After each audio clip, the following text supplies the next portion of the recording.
Good evening friends. Welcome back to daily GS analysis. आज मैं आप लोगों के सामने एक बहुत ही इंपॉर्टेंट टॉपिक लेकर आया हूं। इस टॉपिक के ज़रिए हम देखेंगे और समझेंगे कि कौन सा ऑप्शनल सब्जेक्ट लेना यूपीएससी में जो है आपके लिए फ़ायदेमंद साबित होगा। खास करके तब जब हम लोग जो है किसी एक स्पेसिफिक बैकग्राउंड से होते हैं, जैसे कि इंजीनियरिंग से हैं, मेडिकल साइंस से हैं या कॉमर्स बैकग्राउंड से हैं। और ऐसे में आप चाहते हो कि आप कोई दूसरा सब्जेक्ट चूज़ करें जो आपके जो कोर सब्जेक्ट्स में नहीं था, जो आपके ग्रेजुएशन सब्जेक्ट्स में नहीं था। सो ऐसे में कौन सा सब्जेक्ट चूज़ करना बेहतर होगा और कौन सा ऑप्शनल सब्जेक्ट ज़्यादा जो है आपको मार्क्स देने के लिए हेल्पफुल रहेगा। ये जो है यूपीएससी के एनुअल रिपोर्ट है 2019-2020 की, जिसमें उन्होंने मेंशन किया है कि कितने लोगों ने कौन सा सब्जेक्ट चूज़ किया, कितने लोग जो है पास हुए और क्या परसेंटेज रहा उस सब्जेक्ट का। तो सबसे पहले इन लोगों ने यहाँ पे जो मेंशन किया है that is the agriculture.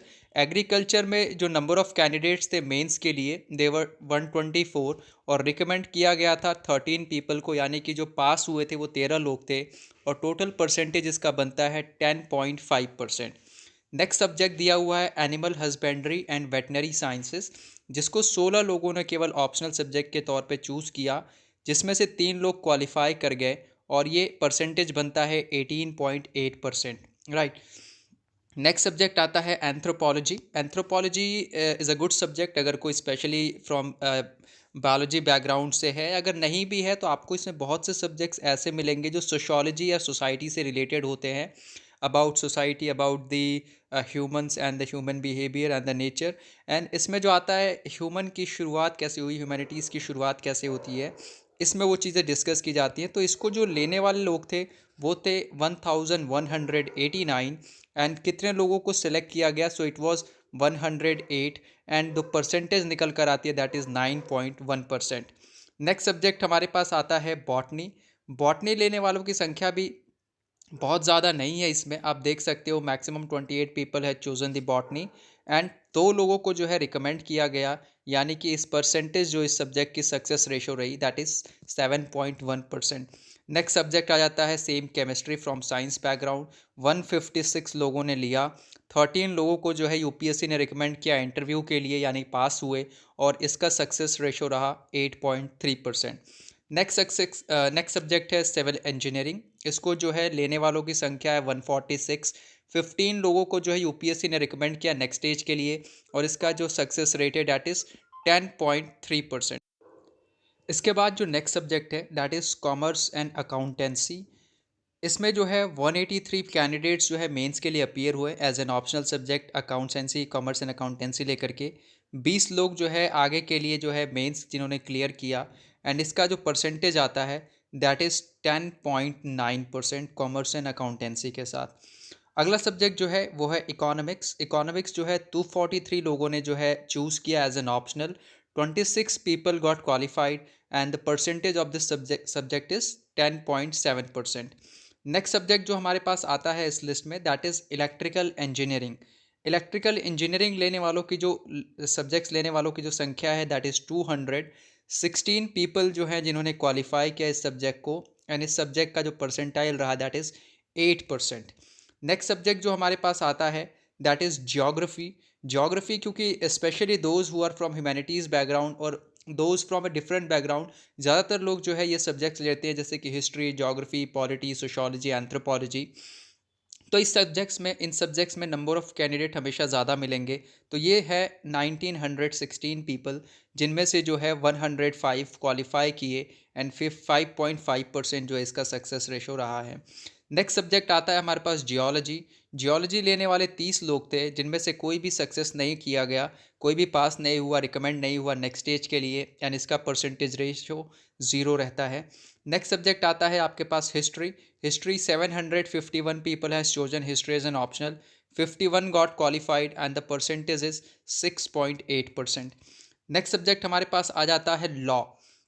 Law बहुत से लोग ऐसा होता है जिनका जो है BLLB या LLB बैकग्राउंड रहता है वो चूज़ करते हैं, but in many cases you may find कि जिनका नहीं भी है उन्होंने भी लॉ एज एन ऑप्शन लिया होता है। तो इसका जो number of candidate who has appeared for mains with law as an optional, ये नंबर ऑफ स्टूडेंट्स हैं 186। 19 got qualified and the ratio of this percentage of this subject is 10.2%। Next subject हमारे पास आ जाता है मैनेजमेंट। मैनेजमेंट लेने वालों की संख्या थी 54 एंड क्वालिफाई कर गए 6, तो इसका जो परसेंटेज बनता है that is 11.1%। 11.1% is a good percentile, but still you should have some knowledge about the management subject. क्योंकि सॉरी क्योंकि ज़्यादातर सब्जेक्ट्स जो हमने यहाँ पे देखे हैं, लाइक एंथ्रोपोलॉजी है, या फिर आप मान के चले बॉटनी है, केमिस्ट्री है, इन सभी सब्जेक्ट्स में टिल नाउ जो मैनेजमेंट का परसेंटेज है वो सबसे ज़्यादा चल रहा है इस टाइम पे। इसके बाद जो आता है दैट इज़ मैथमेटिक्स। बहुत से लोग जो है बीएससी बीटेक वगैरह होते हैं तो दे चूज़ मैथमेटिक्स। सो मैथमेटिक्स लेने वालों की संख्या है 539। 45 रिकमेंड हुए आगे के स्टेज के लिए एंड इसका परसेंटाइल बना 8.3%। नेक्स्ट सब्जेक्ट इसी में आता है मैकेनिकल इंजीनियरिंग। मैकेनिकल इंजीनियरिंग लेने वाले भी कम नहीं हैं, 213 लोग हैं। 12 लोग जो है क्वालिफाई कर जाते हैं विद मैकेनिकल इंजीनियरिंग एंड इसका परसेंटाइल है 5.6%। फिर आता है मेडिकल साइंस, जो लोग मेडिकल बैकग्राउंड से होते हैं, एमबीबीएस एमडी होते हैं। सो इसको लेने वाले लोगों की संख्या है 247 एंड सक्सेस जिनका हुआ वो 26 लोग हैं और इसका रेशो रहा 10.5%। उसके बाद आता है फ़िलॉसफ़ी। फ़िलॉसफ़ी क्योंकि एथिक्स में भी थोड़ा बहुत पढ़ना होता है, तो फ़िलॉसफ़ी लेने वालों की संख्या है 439। 27 लोग क्वालिफाई करते हैं और इसका जो परसेंटेज है दैट इज़ 6.2%। नेक्स्ट सब्जेक्ट है फ़िज़िक्स। फ़िज़िक्स लेने वाले हैं 165 लोग। 12 लोग रेकमेंड होते हैं नेक्स्ट स्टेज के लिए एंड 7.3% इसका जो है परसेंटाइल निकल के आता है ऑप्शनल सब्जेक्ट फिजिक्स का। देन आता है PSIR, political science and international relationship. ये भी क्योंकि जीएस में बहुत ज़्यादा आपको पढ़ना रहता है, सेकंड पेपर ऑलमोस्ट जो है पॉलिटिकल साइंस लॉ यही सब के लिए रिकमेंड रहता है सब्जेक्ट्स उसमें। तो इसको लेने वालों की संख्या जो है 1662 है, 1662। 130 got recommended, 137 got recommended for next stage and इसका जो है परसेंटाइल रहा सक्सेस का 8.2%। इसके बाद आता है साइकोलॉजी। साइकोलॉजी लेने वाले 164 लोग हैं। 15 जो है रिकमेंड हुए नेक्स्ट स्टेज के लिए और ये 9.1% जो है इसका सक्सेस रेशो रहा। देन आता है पब्लिक एडमिनिस्ट्रेशन, पबैड। इसको लेने वाले 705 लोग हैं। 58 रिकमेंड हुए नेक्स्ट स्टेज के लिए एंड 8.2% इसका सक्सेस रेशो रहा। देन लास्ट में आता है सोशोलॉजी। इसका जो number of candidate who has appeared for the mains with sociology optional, ये है 1263 एंड रिकमेंड कितने लोग होते हैं, ये है 126 एंड रेशो यानी कि परसेंटाइल इस सब्जेक्ट का है success percentile that is 10%। And then आता है स्टैटिक्स। इसको 2 लोगों ने लिया लेकिन क्वालिफाई कोई नहीं हुआ तो इसका परसेंटाइल जो है दैट इज़ 0। फिर उसके बाद आता है जूलॉजी। जूलॉजी लेने वाले 44 लोग हैं, 4 लोग रिकमेंड हुए, 9.1% इसका सक्सेस रेट रहा है। इसके बाद सारे लिटरेचर सब्जेक्ट्स आते हैं। लिटरेचर्स में सबसे ज़्यादा लोग जो सब्जेक्ट्स चूज़ करते हैं that is Hindi literature, Kannada and then Malayalam language, right.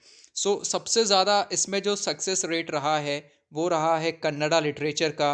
Hindi literature का जो देखा जाए तो ये 6.8% है। केवल 191 में से 13 लोग जो है रिकमेंड हुए नेक्स्ट स्टेज के लिए। बट सबसे अमेजिंग सब्जेक्ट जो इन सभी में लिटरेचर सब्जेक्ट्स में रहा है that is Sindhi literature. Sindhi literature का जो सक्सेस रेशो है वो सबसे ज़्यादा है इन सभी सब्जेक्ट्स के कंपैरिजन में। So here is the Sindhi literature. 2 लोगों ने लिया, एक आदमी रिकमेंड हो गया और ये 50% जो है इसका सक्सेस रेशो रहा। But don't look at the percentile कि अरे 2 लोगों ने लिया एक सक्सेस कर गया। You should have a brief knowledge about that subject also. तो ऐसा नहीं है कि आप कोई भी सब्जेक्ट चूज़ करेंगे और आप भी जो है उसमें क्वालिफाई कर जाएंगे। The most important thing is that you should have knowledge about that particular subject. So अगर आप स्पेशली किसी ऐसे बैकग्राउंड से हैं जिसमें जो है इनमें से कोई सब्जेक्ट्स नहीं रहे हैं, या फिर आप चाहते हैं अपने सब्जेक्ट को चेंज करना या आप स्विच करना चाहते हैं एक बैकग्राउंड से, like you are from engineering and you want to move to the humanities. So आपके लिए, क्योंकि आप कोई भी सब्जेक्ट स्टार्ट करें, चाहे वो एंथ्रोपोलॉजी हो, चाहे आपका जो है ज्योग्राफी हो, हिस्ट्री हो, मैनेजमेंट हो, लॉ हो, फिलॉसफी हो, सोशोलॉजी हो, इनमें से जो सबसे बेस्ट रिजल्ट रहा है, हम सभी को मार्क कर लेते हैं एक बार स्टार्टिंग से कि कौन से वाले का कितना जो है परसेंटाइल रहा है। एक बार देख लेते हैं इसको ध्यान से। तो सबसे पहले हम कहाँ से स्टार्ट करेंगे? We will start from anthropology जिसका 9.1% जो है सक्सेस रेट रहा है। इसके बाद आता है ज्योग्राफी जिसका जो है 5.5% सक्सेस रेट रहा है। आप लिखते चलिएगा ताकि आपको एक आइडिया लग जाए कि अगर आप इस बैकग्राउंड से नहीं हो तो आपको कौन सा सब्जेक्ट लेना बेहतर रहेगा। देन आती है हिस्ट्री 751 में से 6.8% जो है इसका सक्सेस रेट रहा है। And the one of the best subject I will recommend to go for the optional subject is the sociology, क्योंकि सोशोलॉजी का जो सिलेबस है अगर आप बहुत अच्छे से पढ़ते हैं तो 5 महीने, मैक्सिमम 5 महीने में तैयार हो जाता है। 126 लोग जो है इसमें रिकमेंड हुए आउट ऑफ 1263, एंड इसका जो परसेंटेज रेशो है वो है 10%, which is quite good as compare to other subjects. So अगर आप स्विच कर रहे हो अपना background, I will not recommend कि हाँ आप इसी सब्जेक्ट के साथ जाओ, but still if you want to try with a new subject, so sociology will be a best subject for you. So मिलते हैं अगले सब्जेक्ट के लिए। आप इसको चाहो तो इसका स्क्रीनशॉट ले सकते हो, आराम से इसका स्क्रीनशॉट ले लो, एंड देन आप कंपेयर कर पाओगे कि आपके लिए बेस्ट सब्जेक्ट कौन रहेगा।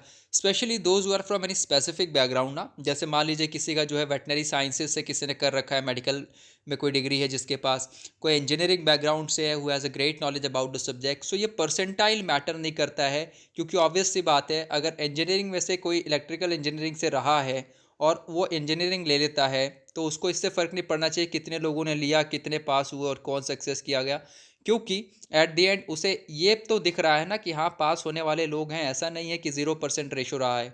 करने वाला कर सकता है चाहे कोई भी सब्जेक्ट रहे, अगर उसको उस सब्जेक्ट की अच्छी नॉलेज है तो।